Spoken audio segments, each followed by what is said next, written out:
Good morning. In the previous class, we have started with our fourth unit. So, in that, we were discussing about the sequential circuit. So, the main difference between combination and sequential circuit is we are having an additional memory element.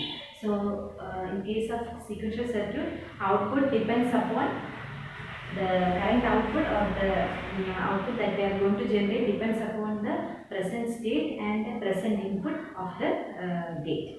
Okay, so that is the main difference between combination circuit and sequential circuit. In combination circuit, we don't have memory element, but in sequential circuit, we want to store the previous state of the system. So for that, we are using a memory component. So that's the main difference between sequential and combinational circuits. And in the last class, we have seen what is a latch. It is used for storing a bit of data, and we have discussed what is SR latch, and also we have discussed about how we can give clock to a system, a clock to a sequential circuit, or clock to an SR latch, and how this SR latch can be converted into an SR flip flop. So clock to SR latch is known as a SR flip flop. So these three topics we have already discussed. We know what is a latch, what is an SR latch, and what is an SR flip flop. Now we are going to see the fourth one, which is called a D flip flop. Okay, so in SR latch, in general, you know what is an SR latch is. Assume that this is an SR latch. SR latch. So in SR latch, we are having an input S is there, R is there. We are giving a clock is there. We will be having output Q, and the complement of that can also be taken, which is Q bar. So this is an SRLS. And when we have discussed about the truth table or the characteristic table of SRLS, we have we came across four different cases. Okay, so the four different cases is if you are having, if you are taking clock, if you are taking clock 0, then if the input is S and R we are considering, then whatever be the input, whatever be the SR and input, the output or the Q will be the memory, or whatever data which is there in the memory that will remain if the clock is 0.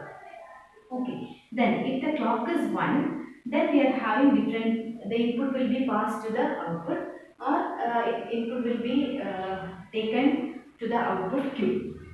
So what is, if clock is 1, then if the input S is equal to 0 and R is equal to 1, so F is, if here if it is whatever be the input S and R, the data will be stored here. Okay, so in the next case, if the clock is 1, so when clock is by 1, then only the circuitry becomes active. So then the whatever input you are giving, that will be processed and you will get some output. So we can take four different cases. When the clock is 1, you can have S and R as 0. So when both S and R are 0, whatever be there in the previous state, that will be preserved. So this is also the memory case. Okay. Then if it is 1 and S is 0 and R is 1. S is 0 and R is 1. What is the condition?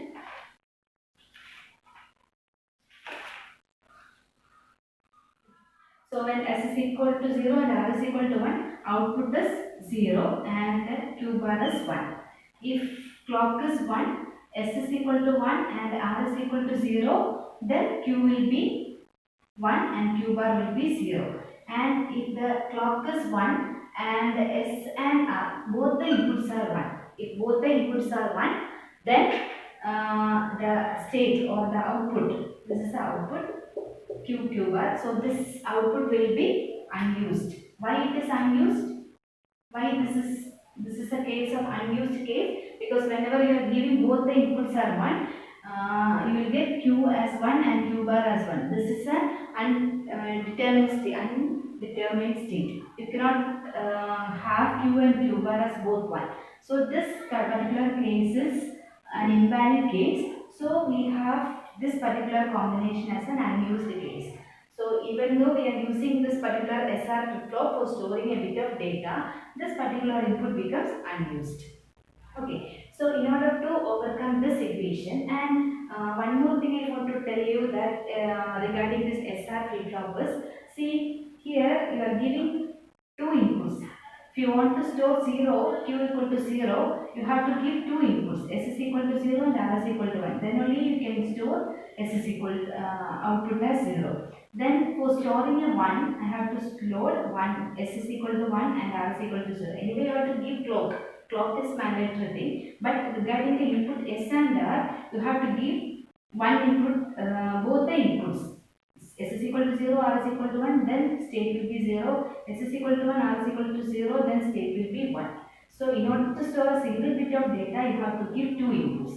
So that is also a not good implementation. So here what we are going to do is, I will just,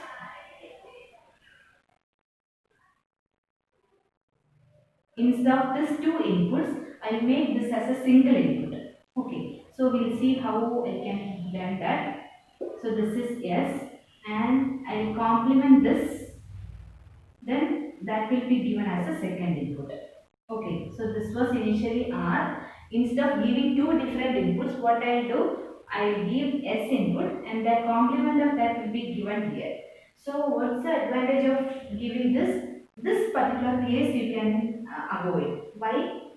Because whenever input is this is 1, automatically this will be 0. Whenever I am giving input 0, automatically this will be 1. So you will not enter into a situation where both the inputs are 1. Why? Because this complement of S is given as R. Okay, so in this case we are having in the previous case we were having two different inputs S and R, but now I have changed this to a single input where the complement of that will be given as a second input. So in this case I don't have this S and R. What I am giving is this is the data which I am passing through. Okay, so whatever data I am passing, if d is equal to 0, then q output will be 0. When d is equal to, if d is equal to 0, then q is equal to 0. When d is equal to 1, q is equal to 1. So whatever input I am giving, when clock is equal to 1, that will be stored in the output. That is the case. What happens when the d is equal to 1? D is equal to 1 means you can take it this as R and this as S.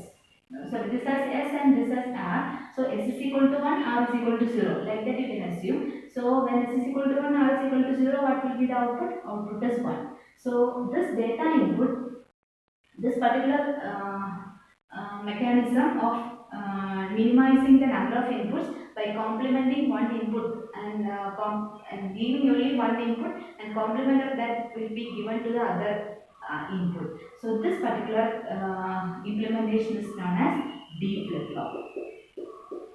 D is nothing but data.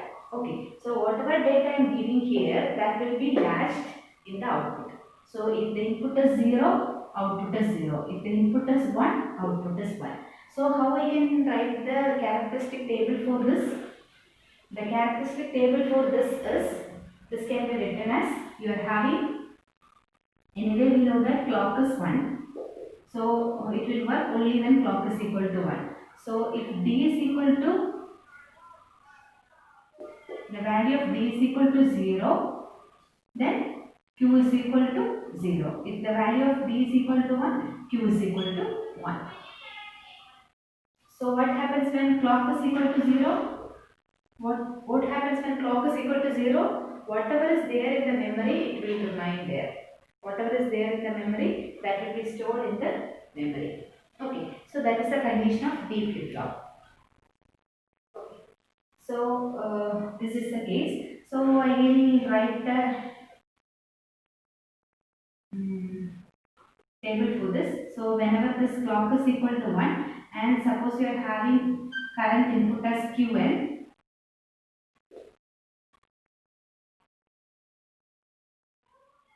this is the clock. So clock is equal to 1, and this is the current input. Then what will be the next input? What will be Qn plus 1? What will be Qn plus 1? If the clock is equal to 1, the clock is equal to 1, what will be the current next input? So when clock is equal to 0, whatever is there in Qn, that will be here. So it means that it will act as memory. When clock is equal to 0, it will act as memory. Or whatever is there in Qn, that will be here. Or you can write whatever is there in Qn, that will be displayed here. Then when clock is equal to 1, so whatever is there in Qn plus 1 means it is the next state that we are going to generate. So whatever is there in if Qn is equal to 0, here you will get 0. So if it is equal to 1, then you will get 1 here. That is a condition. Then clock is equal to 1 means you are giving some input. Okay, so you are giving some input. So whatever 1 and Qn is equal to 0, then output will be 0. Then clock is equal to 1, if Qn is equal to 1, then output will also be 1.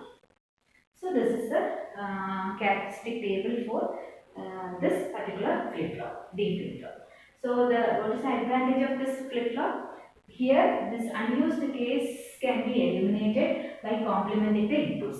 How I can complement the input? I will give only one input which is known as a delta input. The complement of that is given as a second input. So we will not enter into a state where both these inputs are 1 1.